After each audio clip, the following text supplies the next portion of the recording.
Hello students and welcome to R S Academy. ये आप सबका चैनल है और आप सबको पता है कि इस पर रेगुलर सेशन जा रहा है। मैं लेता हूँ आपका फिजिक्स का प्रैक्टिस सेशंस और हमने टॉपिक ख़त्म कर दिया है मैकेनिकल प्रॉपर्टीज ऑफ सॉलिड को, जो कि काफ़ी इंपॉर्टेंट है 11th के लिए, IIT-JEE और नीट के लिए।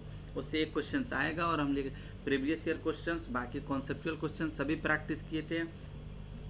जैसे कि ये आप देख रहे हैं थंबनेल से आपको पता लग गया होगा कि ये है टॉपिक आपका, ये chapter mechanical properties of fluid है और यहाँ पे हम लोग पार्ट 3 देख रहे हैं। इससे 2 क्वेश्चंस आने की पॉसिबिलिटी रहता है नीट वगैरह में, तो इसको काफ़ी डिटेल से हम लोग देख रहे हैं। तो आप चैनल पे बने रहें, चैनल को सब्सक्राइब करेंगे। जो नए व्यूवर्स हैं, हर वीडियो को लाइक करना है और चैनल को आगे तक बढ़ाना है। ये आपका चैनल है, बने रहना है, क्योंकि जो फाउंडर हैं वो काफ़ी क्वालिटी से कभी भी कंप्रोमाइज़ नहीं करते, उन्हें कंटेंट पे पकड़ है। तो इस चीज़ को ध्यान में रखते हुए आपको अच्छे से मेहनत करना है। बाकी आप देख ही रहे हैं रेगुलर सेशन इस चैनल पे जा ही रहा है। तो चलिए स्टार्ट करते हैं पार्ट 3 और फिर से आप सबका स्वागत है आपके चैनल RS अकेडमी पे। तो चलिए स्टार्ट करते हैं क्वेश्चन नंबर 1 से। जैसे आपने कल देखा था कि डेंसिटी प्रॉपर्टीज ऑफ फ्लूइड पे हम लोगों ने देखा, आज भी हम बात करेंगे प्रॉपर्टीज ऑफ फ्लूइड, क्योंकि जो डिटेल्स में आपको पढ़ना है वो प्रॉपर्टीज ऑफ फ्लूइड ही हैं। ठीक है, तो क्वेश्चन नंबर 1 से स्टार्ट करते हैं। क्या लिखा हुआ? Density of water in CGS unit. CGS unit में डेंसिटी ऑफ वाटर क्या होगा?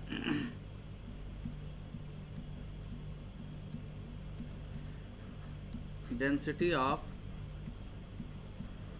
वाटर, अगर CGS यूनिट में डेंसिटी ऑफ वाटर की बात करें तो आप जैसे कि यहाँ पे देख सकते हैं, सिंपल सा ध्यान देना है, सारे कॉन्सेप्ट के साथ हम लोग चीज़ों को समझ लेते हैं ताकि आप यूनिट से रिलेटेड, डायमेंशन से related, everything will be discuss here. हम पहले देखते हैं, जैसे पिछले सेशन में आपने देखा डेंसिटी को रो से इंडिकेट करते हैं और ये रेशियो होता है मास डिवाइडेड बाई वॉल्यूम का। क्यों होता है, कैसे होता है, मैंने सारी चीज़ें कॉन्सेप्ट को समझने के लिए इससे पहले वाला सेशन आप देख लेंगे। अगर SI यूनिट की बात करें, SI यूनिट की बात करें तो यहाँ पे डेंसिटी मास का यूनिट kg होता है और वॉल्यूम का यूनिट क्या होगा? Metre cube. तो डेंसिटी का यूनिट क्या हो जाएगा? kg पर मीटर क्यूब। यही CGS यूनिट की बात करें, CGS यूनिट की बात करें तो डेंसिटी का CGS यूनिट होगा ग्राम पर सेंटीमीटर क्यूब। ये हो गया। अगर डायमेंशंस की बात करें तो डायमेंशंस भी हम लिख लेते हैं। डेंसिटी का डायमेंशंस अगर लिखें तो बड़ा ब्रैकेट में लिखेंगे kg की जगह पर m divided by l cube. लिख सकते हैं T 0 है, यहाँ पे आप लिख सकते हैं m l-3। सही है। अब बात आता है कन्वर्जन का। ये यूनिवर्सल है, density of pure water, water suffix है, इसका वैल्यू होता है SI में 1000 kg पर मीटर क्यूब। सिंपल सी बात है। अब कन्वर्जन देखते हैं, लेकिन आपसे पूछा है density of water in CGS unit. CGS unit में डेंसिटी ऑफ वाटर का क्या वैल्यूज होगा? तो जब तक आप कन्वर्जन नहीं देखेंगे समझ नहीं आएगा। अगर सिर्फ पूछता कि क्या होगा तो यूनिट ये होगा kg, तो आप डायरेक्ट ग्राम पर सेंटीमीटर क्यूब, kg पर मीटर क्यूब, ये यूनिट हुआ। लेकिन वैल्यूज़ क्या होगा वो देखते हैं। अगर SI में वैल्यूज़ पूछता तो आप कहते हैं 1000 kg पर मीटर क्यूब, लेकिन यहाँ पे CGS पूछा और सारे आंसर क्या है? ग्राम में।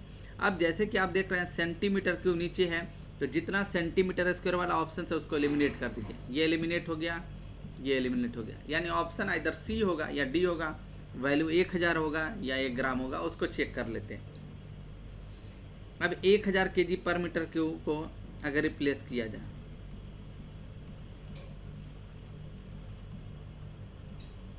तो लिख सकते हैं ना, इसको अगर kg को ग्राम में बदलेंगे तो क्या आएगा? बोलिए। अगर यहाँ पे इसको चेंज किया जाए तो हम क्या लिख सकते हैं? ग्राम और मीटर की जगह पर centimetre cube. 1000 KG metre cube को अगर लिखा जाए तो 1000 केजी मीटर, इसको फिर से एक बार देख लीजिए ताकि कोई कंफ्यूजन ना रहे। पहले 1 केजी मीटर क्यूब को ब्रेक कीजिए। 1 केजी में कितना ग्राम? 10⁻³ ग्राम। 1 मीटर में कितना सेंटीमीटर? 10 स्क्वायर।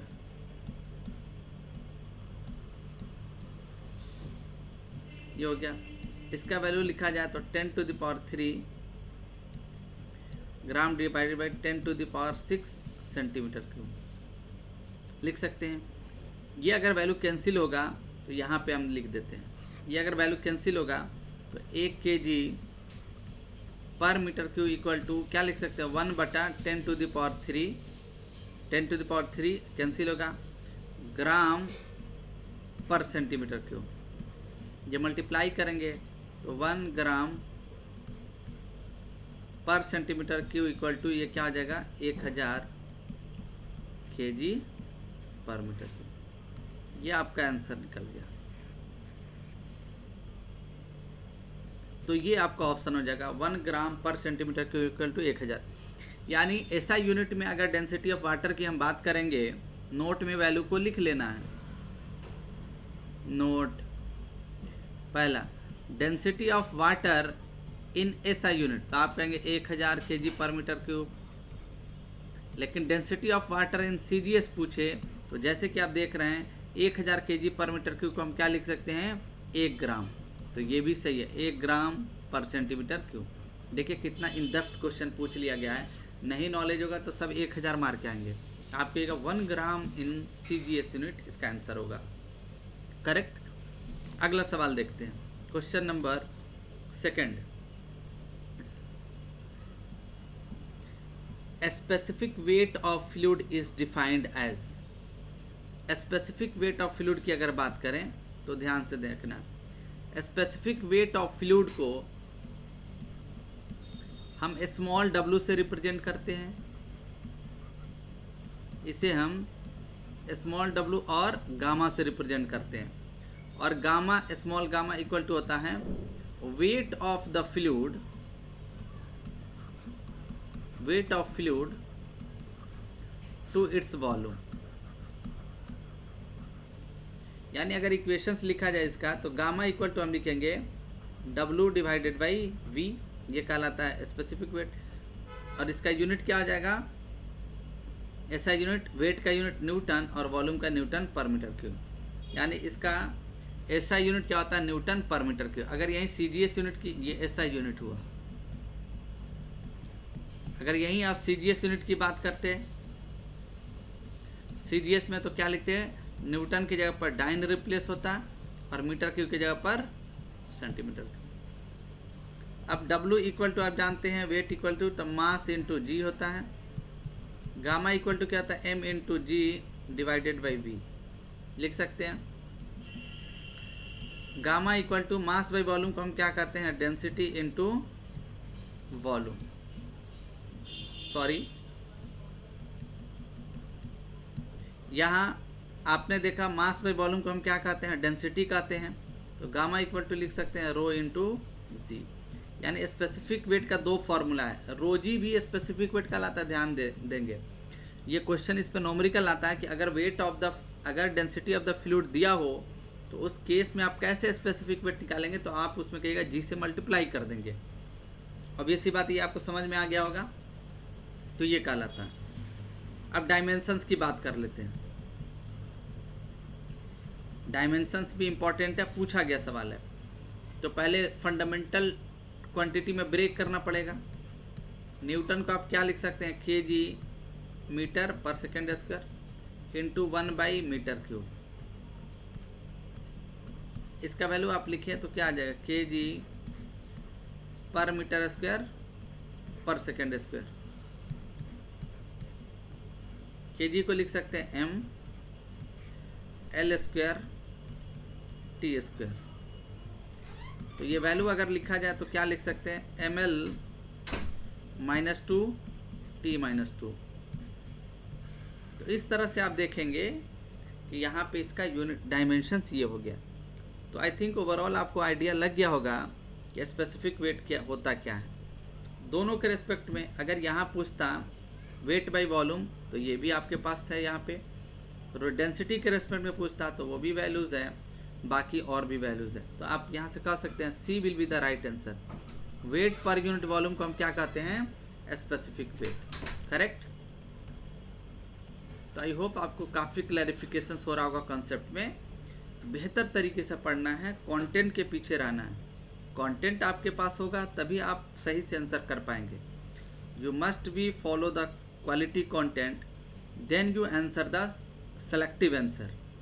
तो आप इस तरह से तैयारी कीजिए ताकि आपको कभी भी किसी तरह से कठिनाई ना हो। अगला सवाल देखते हैं जो काफ़ी बेहतरीन है बच्चों। Question number 3, specific weight of water. काफ़ी बार क्वेश्चन पूछा गया, पहले वाले क्वेश्चन से रिलेटेड है, देख रहे हैं सभी क्वालिटी वाले क्वेश्चन है। स्पेसिफिक वेट ऑफ वाटर पूछ लिया गया, तो आप जानते हैं यहाँ पे कुछ दिया नहीं है वेट, और आप जानते हैं वाटर की डेंसिटी आपका नोन है, क्या होता है 1000 kg/m3 फ्रेश वाटर की। इससे पहले वाले सेशंस में मैंने समुद्र के वाटर की डेंसिटी को एक्सप्लेन किया था। तो वेट अगर बात करें तो weight of water equal to क्या लिखेंगे? रो इंटू जी, और गामा की जगह पर रो का वैल्यू क्या हो जाएगा? 1000, जी का वैल्यू 9.81, और यूनिट क्या हो जाएगा? Nm/m3। तो इसका वैल्यू देखेंगे तो 9810 Nm/m3।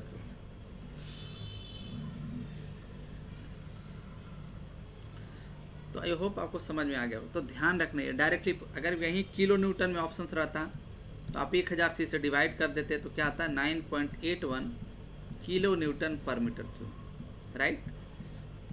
I think all confusions are to be clear from here.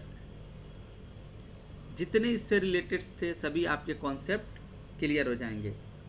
तो इस तरह से आपको पढ़ना है एक एक चीज़। तो यहाँ से चुन लीजिए 9, और इसी को आप क्या कहते हैं?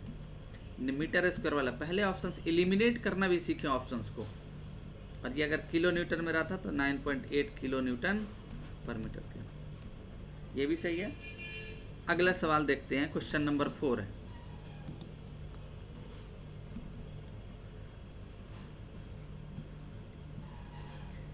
Specific gravity is defined as the ratio of.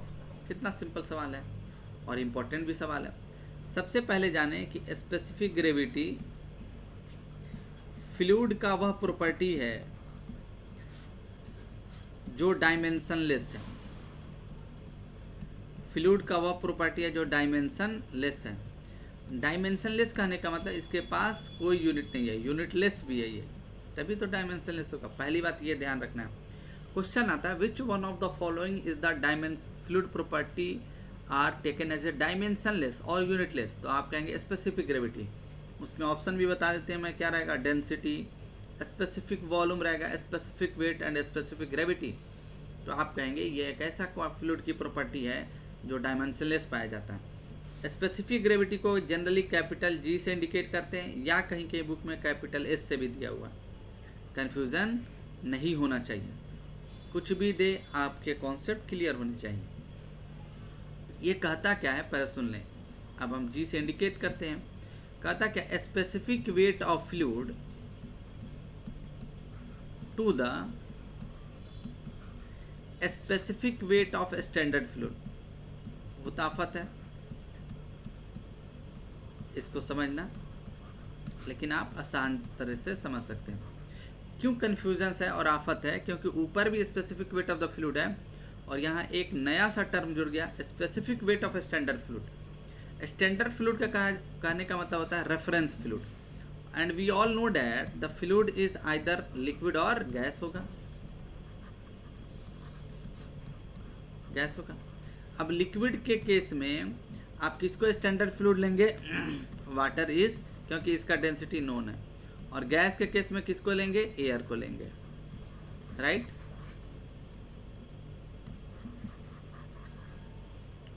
एकदम क्लियर कट है, लिक्विड और गैस, ये बातें सही है हमारा।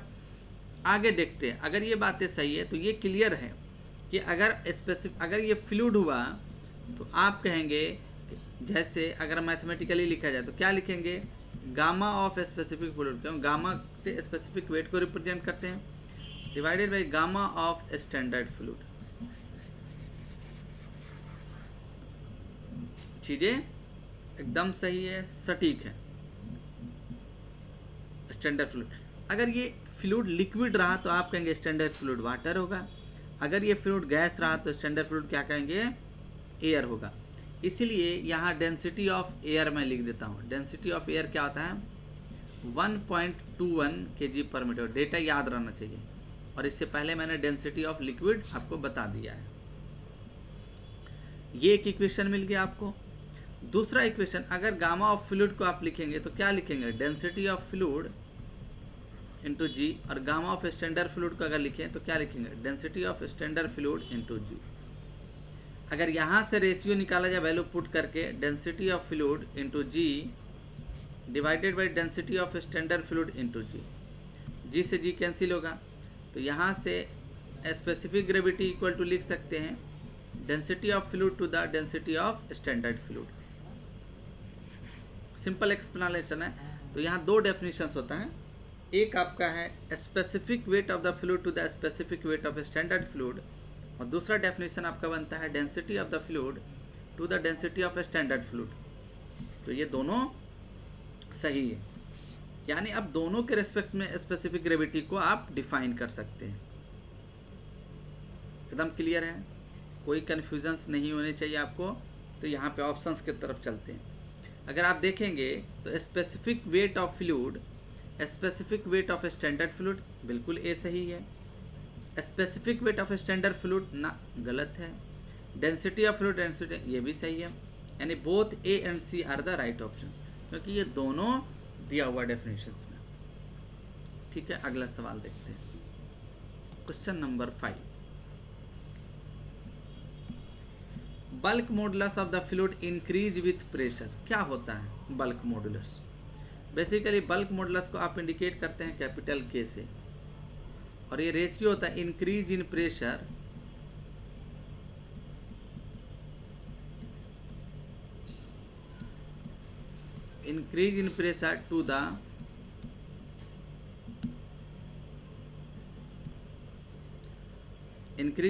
टू द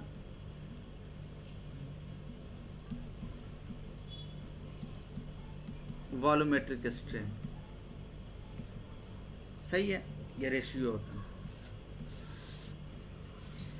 अब जैसे समझेंगे कि मान लीजिए ये एक सिस्टम है और यहाँ पे एक डिवाइस है जो मूवेबल है। आगे इसको आप जाके समझेंगे, पिस्टन सिलेंडर अरेंजमेंट है। तो यहाँ पे जैसे आप इसे कंप्रेस करेंगे तो मान लीजिए यहाँ पे पी प्रेशर था,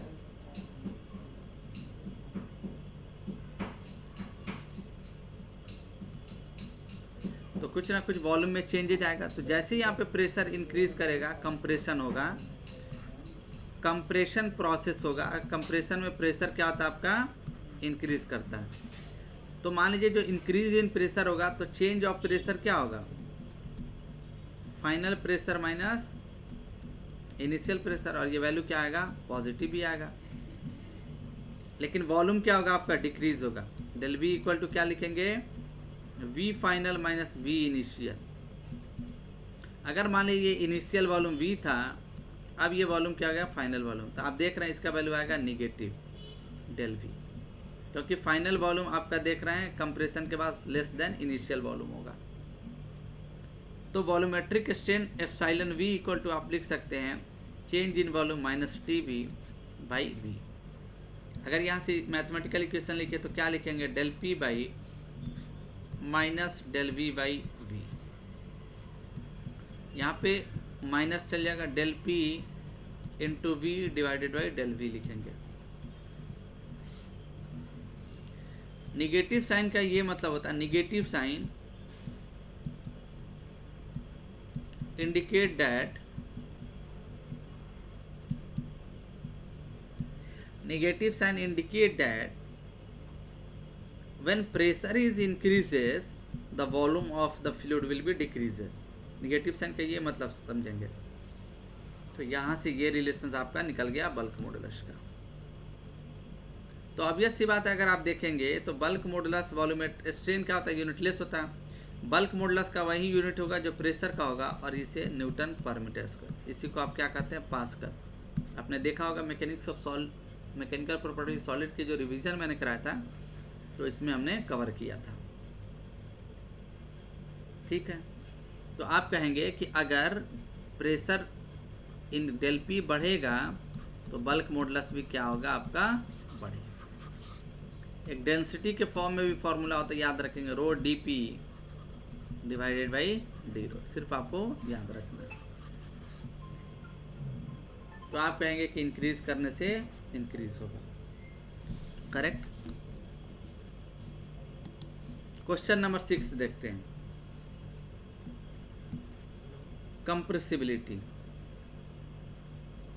कंप्रेसिबिलिटी को बीटा से इंडिकेट करते हैं, और कंप्रेसिबिलिटी इक्वल टू क्या आता है, reciprocal of bulk modulus. Simple सा सवाल है, यानी जो बल्क, तो आपको बल्क मॉडुलस निकालना होगा, जो वैल्यू बल्क मॉडुलस आएगा उसे उल्टा कर देना है। तो इसका यूनिट क्या आ जाएगा, मीटर स्क्वायर पर न्यूटन यूनिट।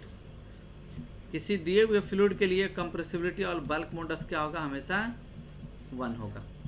सही है, तो इस तरह से आप याद रखेंगे, compressibility reciprocal of bulk modulus.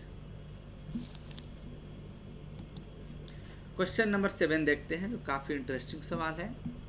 Specific gravity of water is equal to, काफ़ी बार ये सवाल पूछा गया है, और आप जानते हैं स्पेसिफिक ग्रेविटी इक्वल टू आप लिखते हैं specific weight of the fluid, specific weight of standard fluid. इसी को डेंसिटी के रिस्पेक्ट में लिख सकते हैं, density of fluid to the density of standard fluid. अब जैसे कि आप देख रहे हैं, आपका फ्लूइड क्या है, वाटर है, और वाटर लिक्विड है, और ये स्टैंडर्ड फ्लूइड भी क्या होगा, अपना वाटर ही होगा, क्योंकि और वाटर दोनों है, तो इसकी डेंसिटी क्या आ जाएगा, इक्वल 1 आ जाएगा।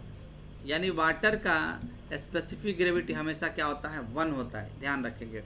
तो ये प्रॉब्लम काफ़ी कॉम्प्लेक्स है, कॉन्सेप्ट क्लियर होगा तभी आप आंसर दे सकते हैं। तो आई होप कि आपको ये वीडियो काफ़ी पसंद आएगा और आपको आपके कॉन्सेप्ट क्लियर करने में काफ़ी हेल्प करेगा। तो आप इस चैनल पे बने रहेंगे, बाकी अपने दोस्तों तक चैनल को पहुंचाएं ताकि वो भी क्वालिटी कंटेंट का फ़ायदा उठा पाएँ।